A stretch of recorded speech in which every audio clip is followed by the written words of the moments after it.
All right, welcome one and all to another one of our Fourth Down Fiasco exclusive interviews. I'm super excited for this one. It's going to be a solo interview this week, no Danny or Tanner, but with me, the man currently leading the ELF in QBR, the man who is statistically having the most efficient season this year in the ELF, quarterback for the undefeated Stuttgart Surge. Bring this brother some Henny, Reilly Hennessey. How are you, my friend?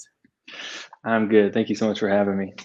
Yeah, dude, we're super excited. Appreciate the I mean, invite. you might have the best last name in the ELF. You do understand that, right? I try to embrace it. I definitely had some college roommates that made it Loved very it. clear that I needed to embrace that. So I I would say as long as you give me a little pineapple juice with it, I'm all about it. Word. Hey, that actually sounds pretty good. I might have to It give that a is. try. Cool, Check it cool, out. cool. It's Yeah, a I nice mean, little I'm just compliment. saying, I know that there's an extra E in there, but you really need to figure out how to get that sponsorship. I know. There's got to be some way. Hennessy for Henny. You can make it work. Exactly. Exactly. No, I've been. It's one. It sucks to see people's face when I say, it's actually not spelled the same and no relation to my knowledge, but Hey, it's still a badass last name. You know, I appreciate it. you could be a Smith. True. That's right. So, well, Common. cool.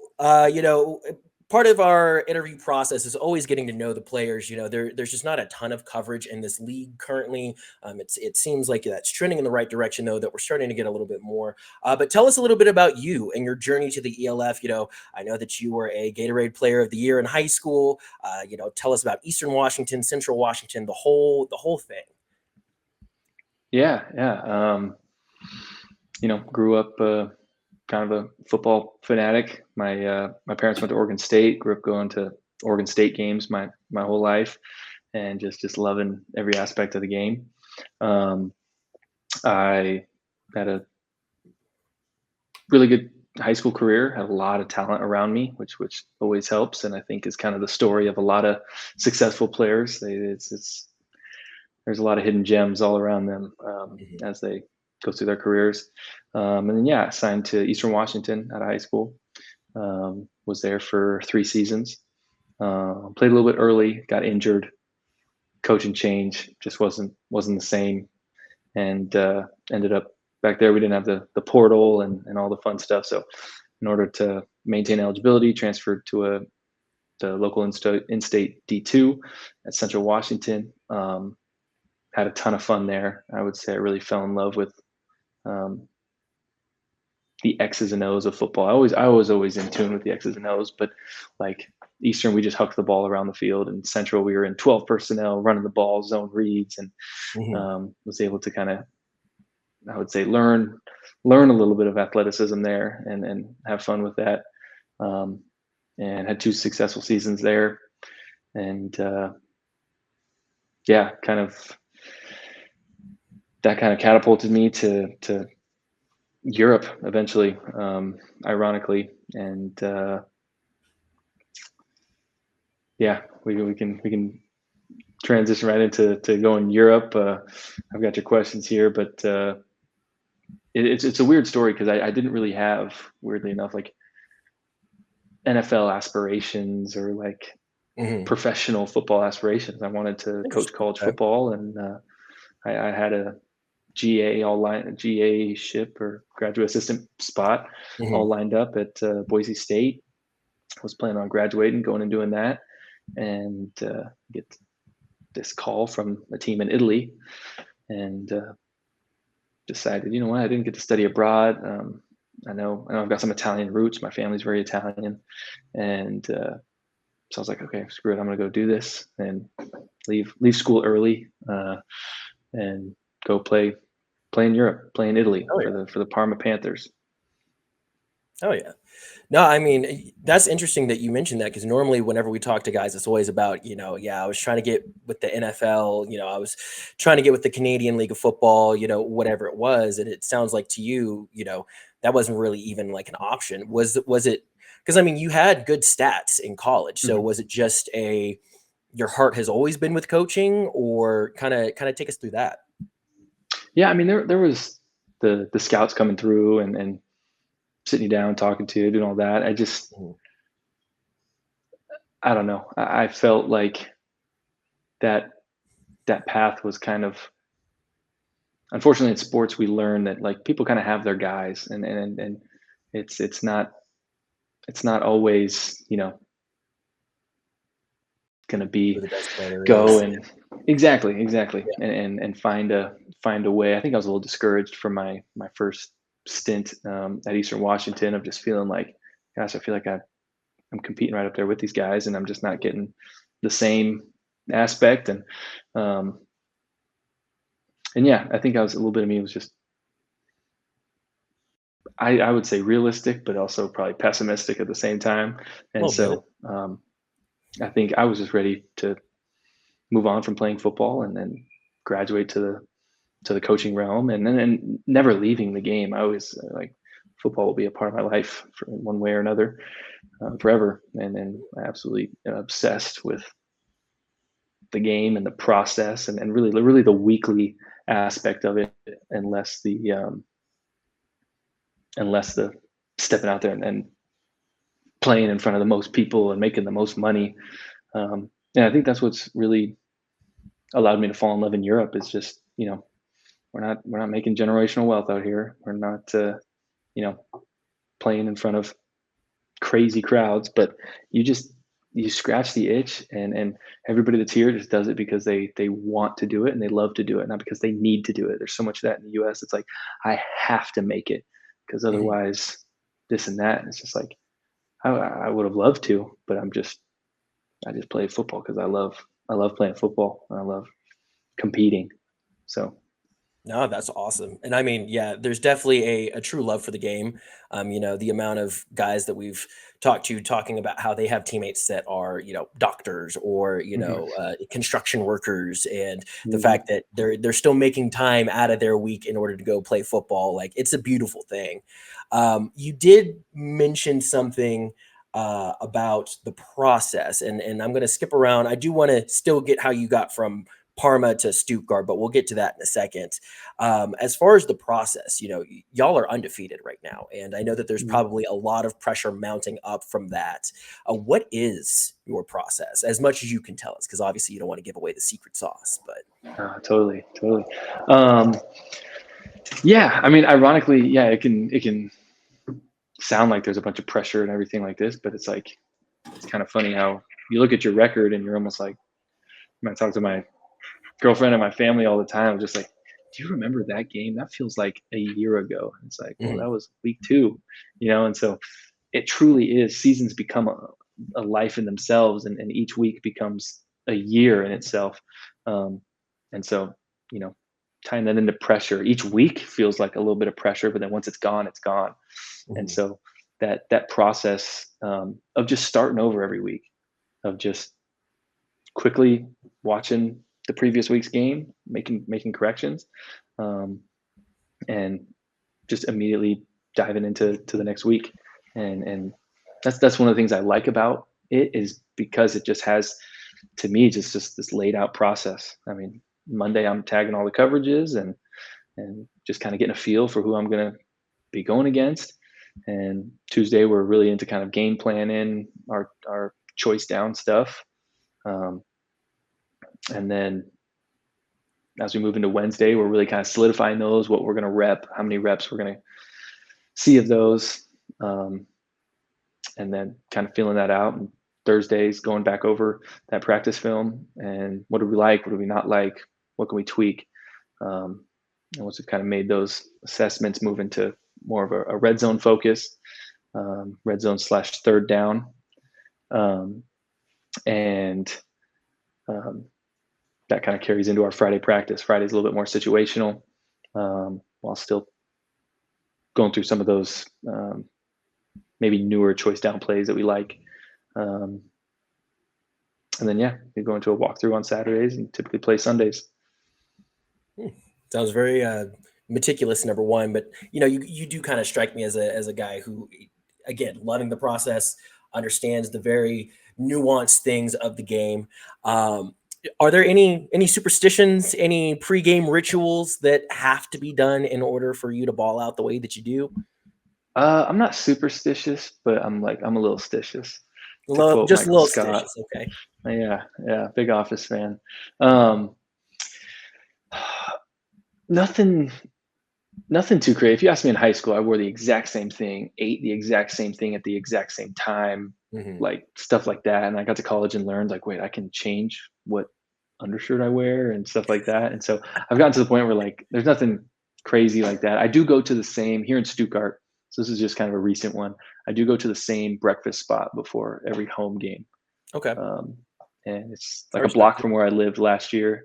And now I just make the trek over there this year to I like the people there. I know the people now, and Mhm. um, they do a good job.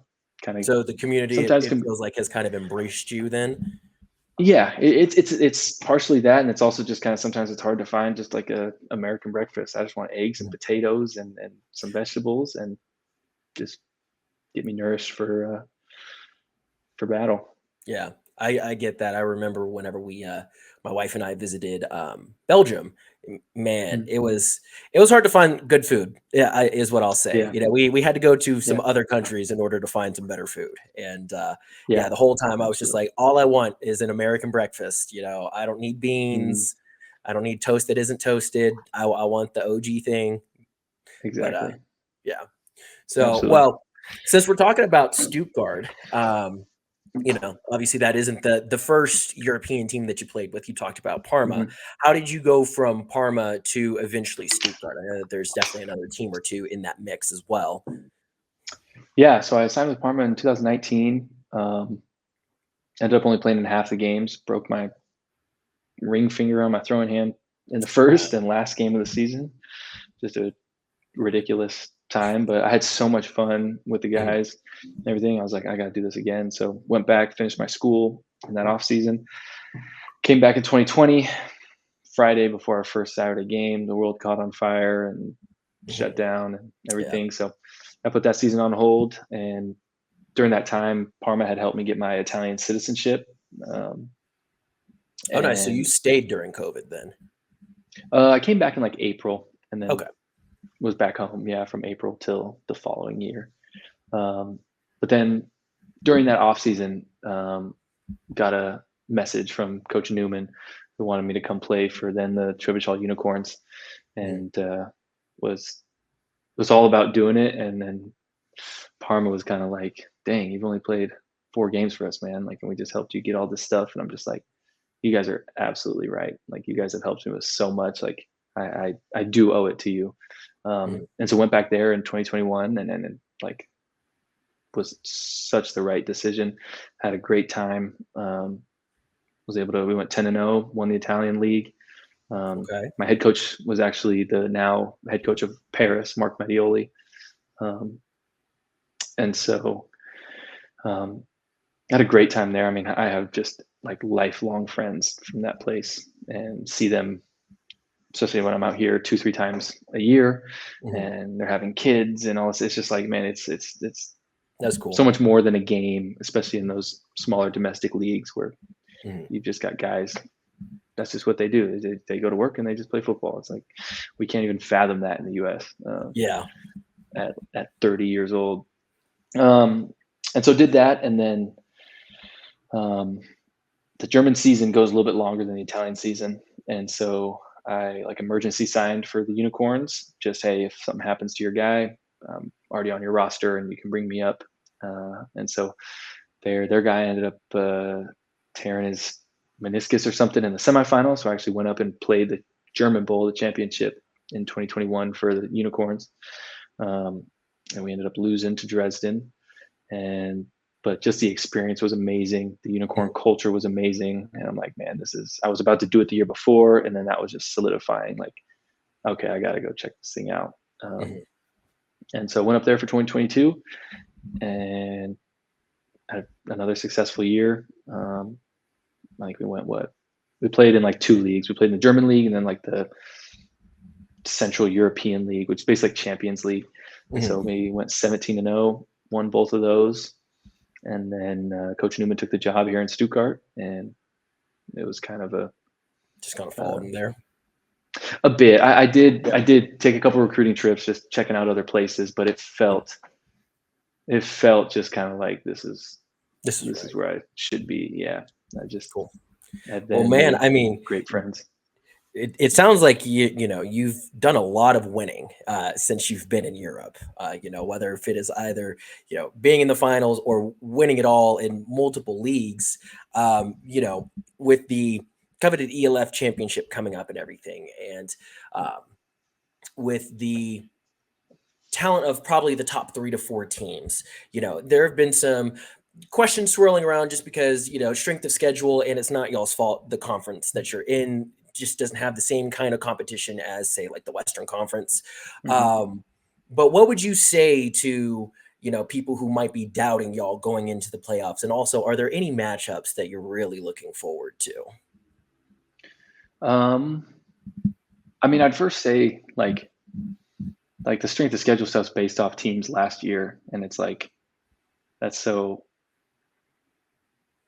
just kind of ridiculous to base a strength of schedule off of just teams' uh, records the previous year. I don't have a great way to, I guess, measure it any other way, but um, I would just argue that Munich and Innsbruck are two extremely very talented teams, very well coached, Mhm. um, and granted, Munich got off to a slower start than they wanted to, and Innsbruck just has the Partially because of y'all. yeah, yeah, I'd Yeah. say it's tough. I mean, they have a lot of talent, and they're Yeah. kind of it's almost like they're a brand new franchise, but in their second year because Mhm. they just kind of brought a whole new staff, whole new group of players together. So I think our continuity certainly helped, um, as well as getting to play them twice in the first 5 weeks. That again, we've the Stuttgart team's been playing together for just about 3 years now, including the days of unicorns, um, which we don't have that many players, but the coaching staff and system and everything like that um, allowed us to pick up A lot of continuity. exactly. Um, and so those teams are, I mean, let's talk in 3 weeks when it's like, oh shoot, Innsbruck's playing Munich and the winner of it goes to the playoffs. And it's like, well, Right. that means that three potentially conference teams, central conference teams, are playoff teams. Um, and which those would be. I would love to see those matchups. I'd love to see Munich go play um, a Paris, a Vienna, any of those playoff teams. I'd love to go see Innsbruck play Madrid, something like that. Um, that'd be my biggest knock on this league is that okay, give us our conference games home and away or whatever, but let us go play other people. Give us more parity. Like just having Mhm. one conference out of conference game is just like you don't know anything. You don't know who's actually good. You don't know Right. um, who's doing what. So um, no, I'm glad you asked that because that's one of those. It's so hard to know. I mean, you look at last year. You had three teams from the East make the playoffs, and all three of them lost. Like Right. it was just like, yeah, I don't think Doesn't hold that much weight. it doesn't it doesn't, Fair and enough. But yeah, any matchups that you are looking forward to in the playoffs? like to watch or like that I'd Oh like no, to. to play. Yeah. Oh, to play. Oh, absolutely, absolutely. I would love. Unfortunately, we'll probably only get the chance to play two out of the three potentially if we can take care of one. Um, but I'd love to play Paris. I'd love to play the Fire again, and I'd love to play Vienna. Those, Fair yeah. enough. I just loved. I love to test ourselves again. Obviously, the Fire hold a special place in my heart after last year, and wanting to step back out and redo that would be a Run it back. real Love it. nice feeling. Exactly. It's one of the main reasons I came back. It's just like, man, that's just they were unbelievably talented last year, Mhm. and one of those games where you pretty much have to play perfect to have a chance. Mhm. And I mean, we were, I would say, 3 or 4 plays away from doing that. And those 3 or 4 plays, that's football. That's what it can come down to sometimes. Um, So that's what we're striving for this year. That's what we're striving I after, like is it. to get a chance to play against those type of teams. You had mentioned, basically having to play perfect, and I mean, if you look at your stats from the season, you basically have played almost perfect. I mean, 25 touchdowns and 3 interceptions is disgusting. I hope you realize that. But with that, you're kind of you're in the mix for MVP. Does that mean anything to you? Is that an award that you want, or are you just kind of focused on let's win the damn thing and calling it a day?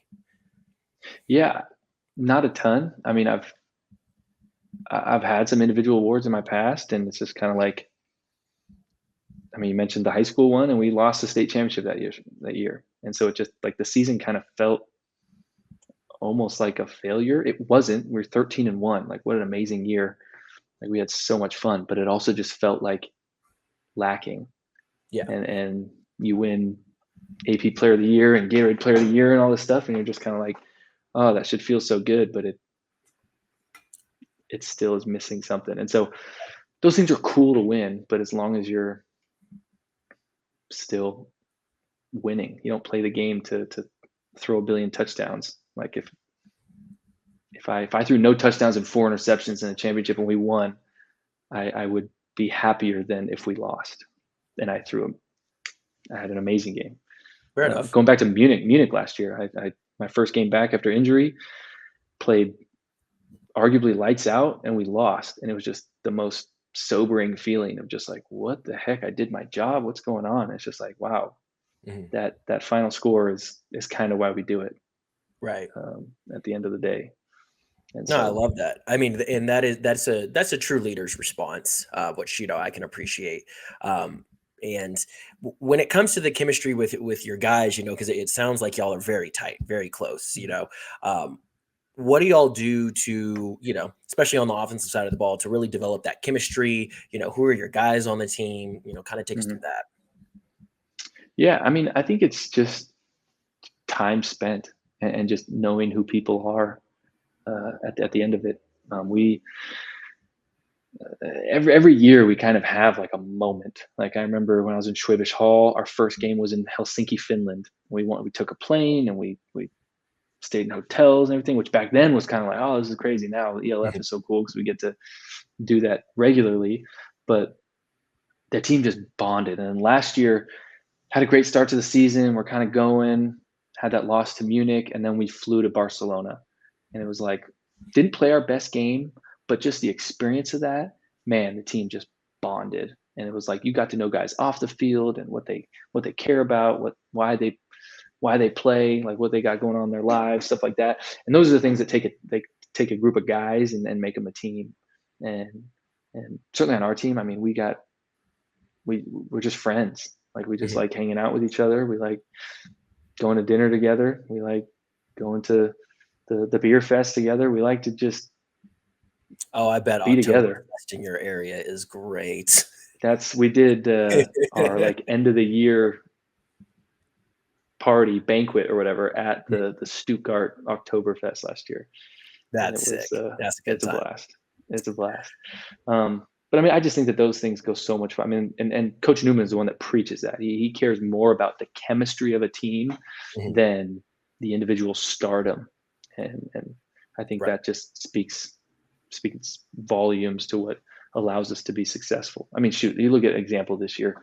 We've got Daryl Stewart Jr., who is arguably the best receiver on this continent, Mhm. and by his standards, he's having the quietest year ever. Some of that's due to injury, but also it's just, he's just a team guy. He'll do his part when he's called upon. And if Lewis is getting the ball, if Giannis getting the ball, if Flo's getting the ball, man, he's Uh, he's good as long as the ball's moving. yeah, I was gonna say y'all have some pretty solid homegrown talent, especially at like the receiver Mhm. position, which I'm sure that's nice to have. Big time, big time. I mean, these guys, you know, growing up out here, but these are extremely talented. I mean, all these guys would have started on the Division 2 team I played. Mhm. Like, that they're Division 2 FCS at least Yeah. talented players, um, which is dang good football. Yeah. Oh yeah, I mean, Tanner and I were talking about in our most recent pod of, there's definitely some undiscovered talent in Europe right now that Mhm. could be on a CFL team and do great, or be on a USFL team and do great, and things like that. And it's frustrating because you're seeing.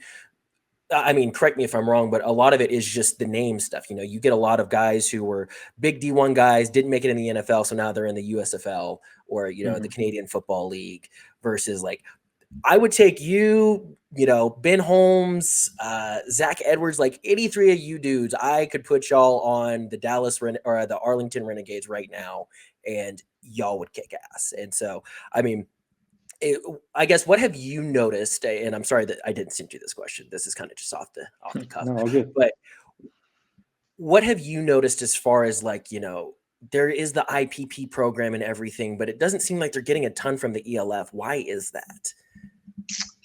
Um, I think that the unfortunate part about the IPP is that they're able to draw from players that have NCAA experience. And Mhm. so you take like the European kids that, figured out a little bit earlier than some others, get the opportunity to go play collegiately. Um, it's like those guys are going to be a little bit farther ahead, whether physically you get 4 years of college lifting in you, Mhm. um, you get 4 years of being in a classroom, being around some very talented players, and 4 years of ideally getting on the field. And that's kind of the loophole that NFL teams can now, hey, yeah, we is he good enough to be drafted? No, but we get a free spot due to where that kid grew up and get to have a talented football player in their locker room that doesn't count towards their roster spots. So that's where you see a lot of those. And then you've seen it a little bit the last 2 years where, they're trying to expand the sport. So they're Mhm. trying to get players from non traditional NFL fan bases. And so some of those spots are used for that, which you don't blame it. You want the sport to spread. You want it to Mhm. be everywhere, both Yeah. from just a love of the game as well as obviously the NFL's financial interests in having it that way. And so yeah, but also it's kind of a weird dynamic just because when they start playing. I mean, you look at guys out here, and if you hear that a kid's 19 out here, you're like, oh, he's just a kid. He's just starting football. Whereas in the States, you look at a 19-year-old and it's like that kid's lining up, coming off the edge for Bama, and you're like, Yeah. yeah, he's Yeah. got it going. And so just the different, like just the later start takes a little bit more time to develop the body, stuff like that. Um, and I think that scares some NFL teams. They look at a kid on paper and they go, "Oh my gosh, you're 26 years old." It's like, well, subtract 5 years. That kid is Yeah. His like body hasn't gone through the as much equivalent. damage either, too. Exactly. Yeah. Exactly. Gotcha. Yeah. Well, so I guess, we're talking about expanding the sport. What would you say is something, if you had full reign of it, what is something that the ELF could do to, expand the sport, give it more parity, like you mentioned earlier, et cetera? Oh, I love this. Gosh, expansion of the sport. I think that just comes through with like youth outreach, and Mhm. it's a tough situation in Germany where these are, for-profit franchises, yet there is such a strong and just cultural built like club system. Like I guess it would be equivalent to like our parks and rec centers and leagues and stuff like that we Mhm. have in the States, where uh, like it's hard to integrate those currently, and especially with the feuds between the league in Germany and the ELF.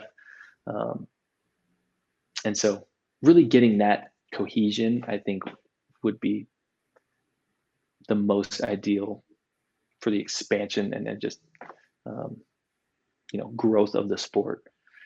Um, as far as like parity of the league,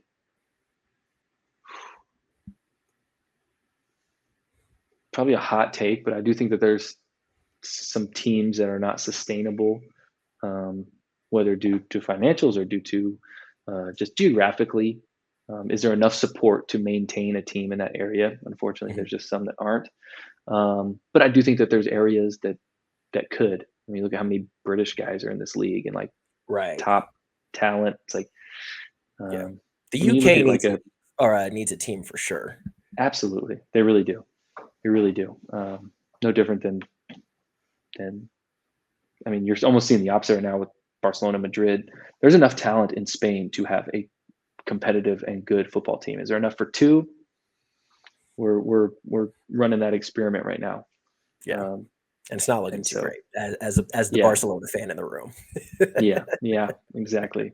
And so I mean, but even like that, I mean, I've obviously spent a lot of time in Italy. Italy has the talent to put together a team like that. Unfortunately, there's like financial things in Italy where like a lot of the Italian guys make more money playing domestically Yeah.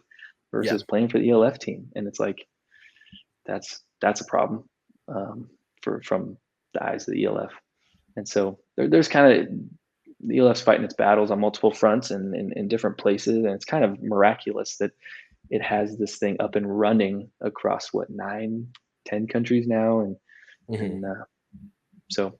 But other than that, I would just say that and scheduling. Like I just think have more good teams play more good teams during the year. Like there's I no like that. reason that Yeah. all like the three conference champions last year should have probably played each other this year if you Yeah. reorganize the schedules and only have you're not playing everybody home and away. But stuff like that, I think is great for the league. Um, and so I get that there's the travel costs and all that sort of stuff, but at some point, I mean, we but y'all are got to figure it traveling out. regardless, you know? Exactly, Yeah. exactly, Yeah. exactly. No, I mean, that's kind of been our big complaint is it does get a little frustrating whenever we're doing like pick'ems and stuff, and Mhm. we're all in agreement on which teams are going to win, and we're just like, there's not a single one of these that we think is going to be an upset this week. And then we play the Yeah. slate of games and we were right on all of them. And, Mhm. we would like to see a little bit more of like, yes, would love to see you and Ryan duke it out mid-season, just Yeah. on a random week 7 matchup, y'all go Yep. duke it out. And then, yeah, I think that would be really good. Or, having Paris and Vienna, go at it. Mhm. I just think that would be much better to have those matchups. And then also the teams that maybe they are struggling a little bit more, at least get a couple of more wins, and it on paper it looks more competitive because Yeah, exactly. then you've got Barcelona and Milano playing each other a little bit more than they normally would, or something like that. Mhm. So um, Yeah, no, I'm with you. fantastic answers on that. You kind of just preaching to the choir. Rounding out the interview here, I know that you had mentioned that, NFL, USFL, that's not your aspiration. So what is like moving forward? Are you planning on staying in the ELF? I know that you mentioned coaching. What does the future look like for Reilly Hennessey? Yeah, currently looks like just enjoying the season. It's I mean, the league came out with like a whole post about it, but like I don't know how they got that scoop or anything like that. But I mean, last year was supposed to be my last year and Mhm. was, taking every week, like, oh, this is my last time doing this, this is my last time doing that. And decided to give it one more shot. And so this this certainly is more final and Mhm. like I said earlier, the reason I came back was to win football games and to win the last one. And that's that's why we're here. That's why we're doing it. And this team. I mean, we could very easily walk into the playoffs with the exact same team we offensively, I should say, line up with the exact same lineup that we started the championship last year with, and that's a pretty cool thing, and that's a huge reason why I came back. And so, Mhm. um, as of right now, that's as far as my vision is allowing me to see. Okay. Um, so it's a difficult question, um, but that's that's as far as I can see right now. Gotcha. Yeah. I mean, it's totally fine not to. At 27, I'm like, what am I doing in life? Where am I going? Hmm. And sometimes it's just Well, nice to be in the present and just enjoy it. Like I yeah, love living out here, and I like to hike and I like to kayak, and I'm like, that's about as far as my week needs to go sometimes. So Yeah, totally. beautiful. I feel like as Americans we get caught up in that rat race, and it's refreshing. Yes. It's refreshing to hear that because I feel like that's a very European lifestyle. It's just like I don't know. I like to Yeah. ride my mountain bike and swim when it's hot out, and Yeah. that's their life, and they just Yeah. love it, and that's enough. And it is. Mhm. That's enough. Are you, being from Washington, are you an outdoorsy guy? Because there's a ton of beautiful stuff out there. There absolutely is a ton of it. I am not one of those Okay. guys. I've I heard am a product of the suburbs. I am a neighborhood cul-de-sac kind of guy. Hey, totally So fine. I thought I'd yeah, ask, you had mentioned like riding a bike. I was like, maybe he mountain bikes. I don't know. I wish. I ski. I love to ski. Okay. Um, that's my outdoorsy thing. But summers was always outside, but typically had some kind of ball Gotcha. and doing that. So Yeah. Because yeah, Washington is a beautiful state. I've been to both sides, east and west, and it's okay. great. It Yeah. is, and it's got everything. It's got hot and Everything. dry. It's got cold and wet. It's Yep. got super hot, super tall, and super short. So Yeah. it's Good area. it is the Great Northwest.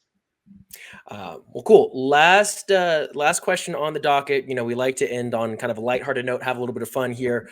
If you could choose one former or current NFL Mhm. player to join your roster, who would it be? Mhm. Oh, I thought about this. I would honestly say, and it might be cheating because I have played with him, but I'd probably say Cooper Cup. You played with Cooper Cup? Yeah, at Hmm. Eastern. Oh yeah. Yeah, I guess I forgot he went to a small school. He's just so good. he I is. just kind of He is. assumed that he went to like an Auburn or something. Hmm. But hmm, No, fair yeah, enough. he's the best, obviously, that I've been around, and yeah, not even. I mean, cool little story. I mean, he taught me the pass protections when I got to Eastern Washington. Okay. The wide Nice. receiver taught the freshman quarterback the pass protections.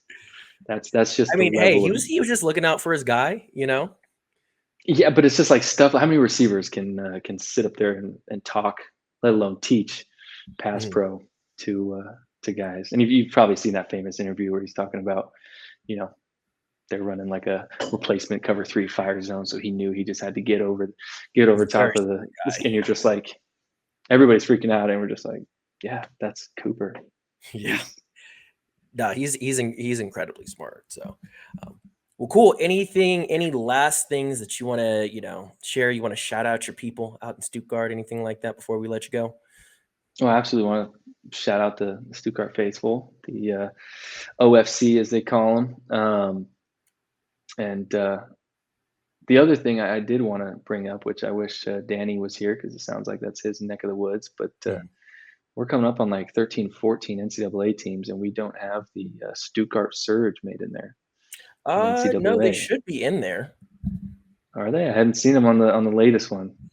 Forgive me if Uh, I'm wrong, but that was a bone I planned to pick coming on coming on here.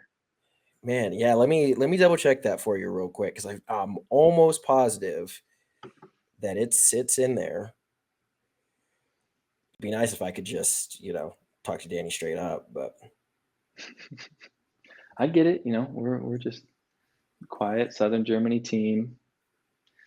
Don't play anybody too hard, but uh, I'm not I'm not seeing anything right now. I will if there's not, I will make sure it's the next one that's made because well, I appreciate it. we I we were appreciate it. trying to at least he was trying to go based on like record and stuff. So that's why I'm like I'm pretty sure Stuttgart's on there, but Yeah, um, after I ask him if they are, I'll send it to you on Instagram, and if they're I not, appreciate then it. I will force him to make that the next team he does.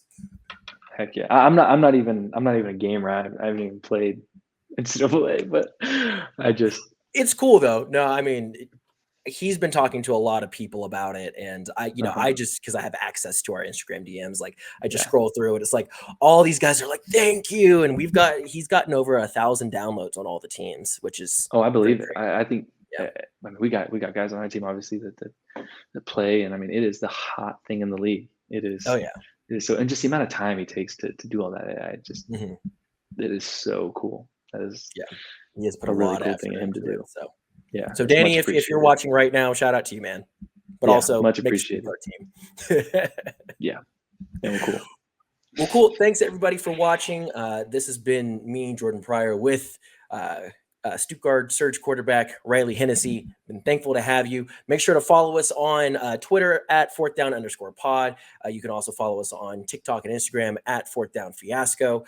And also, we do have a podcast which you can get on Spotify or Apple Pods. But thanks everybody for watching, and we will have another exclusive interview at some point. I'm sure we will. Take care.